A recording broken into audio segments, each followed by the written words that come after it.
ഒരു ബാറ്ററിയിൽ പോസിറ്റീവ് ഭാഗം പോസിറ്റീവ് എന്നും നെഗറ്റീവ് ഭാഗം നെഗറ്റീവ് എന്നും എഴുതിയിട്ടുണ്ട്. ഇത് എഴുതിയിട്ടില്ലെങ്കിൽ എങ്ങനെ ഈ ബാറ്ററിയുടെ പോസിറ്റീവും നെഗറ്റീവും കണ്ടുപിടിക്കും എന്നുള്ള ഒരു ടിപ്സാണ് ഞാൻ പറയാൻ പോകുന്നത്. അതിന് നമുക്ക് ആദ്യമായിട്ട് വേണ്ടത് ഒരു ക്ലാമ്പ് മീറ്റർ അല്ലെങ്കിൽ മൾട്ടിമീറ്റർ. അപ്പോൾ ഇതൊരു പോസിറ്റീവ് ലീഡാണ്, ഇതൊരു നെഗറ്റീവ് ലീഡാണ്.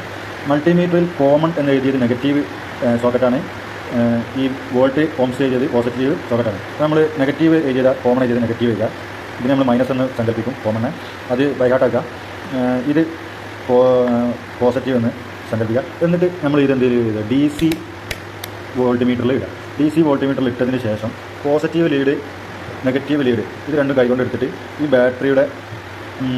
ബാറ്ററി പരിശോധിക്കുമ്പോൾ നമുക്കറിയില്ല ഏതാണ് പോസിറ്റീവ് ഏതാണ് നെഗറ്റീവ്. നമുക്ക് നോർമലായി ഞാനിതായത് ഉപയോഗിച്ച് എന്ത് ചെയ്യുക കൊടുക്കാൻ പോവാണ്. കൊടുക്കുമ്പം ഇതിൽ ചാർജില്ല, ഈ നെഗറ്റീവ്. അപ്പോൾ കുറച്ച് ചാർജുള്ള ഒരു ബാറ്ററി എടുത്തിട്ടുണ്ട്, മറ്റേത് ചാർജില്ല. അപ്പോൾ ഇതിൽ ഞാൻ നെഗറ്റീവ് ലീഡും പോസിറ്റീവ് ലീഡും കൊടുക്കുകയാണ്. പോസിറ്റീവ് നെഗറ്റീവ് ഏതാണെന്നും അറിയാതെ ഓരോ ലീഡും കൊടുക്കുകയാണ്. ഇതുണ്ടോ, ഇത് ഞാൻ കൊടുത്തിട്ടുണ്ട്. ഇത് ബാറ്ററിയിൽ നോക്കിയാൽ അറിയാം നെഗറ്റീവിൽ തന്നെയാണ് ബ്ലാക്ക് വെച്ചത്. അതുകൊണ്ട് ഇതിൽ 2 വോൾട്ട് കാണിക്കുന്നുണ്ട്, ഒരു മൈനസ് റീഡിങ് കാണിക്കുന്നില്ല. അപ്പോൾ ഞാൻ വെച്ചത് കറക്റ്റാണ്. മൈനസ് ബ്ലാക്ക് നോബ് വെച്ച പോയിൻ്റാണ് മൈനസ്, റെഡ് നോബ് വെച്ച പോയിൻ്റാണ് പ്ലസ്. ഞാൻ ഇതൊന്ന് തിരിച്ച് വെക്കുകയാണ്. അപ്പം മൈനസ് ഉള്ളിടത്ത് ഞാൻ പോസിറ്റീവ് കൊണ്ടുപോയി വെച്ചിട്ടുണ്ട്, പോസിറ്റീവ് ഉള്ളിടത്ത് ഞാൻ മൈനസ് കൊണ്ടുപോയി വെച്ചിട്ടുണ്ട്. അപ്പോൾ ഇതിൽ കാണാം നെഗറ്റീവ് റീഡിംഗ് ആണ്.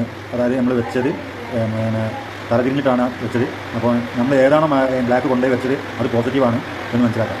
അങ്ങനെയാണ് ബാറ്ററിയിലെ പോസിറ്റീവ് നെഗറ്റീവ് കണ്ടുപിടിക്കൽ മൾട്ടിമീറ്റർ ഉപയോഗിച്ചത്.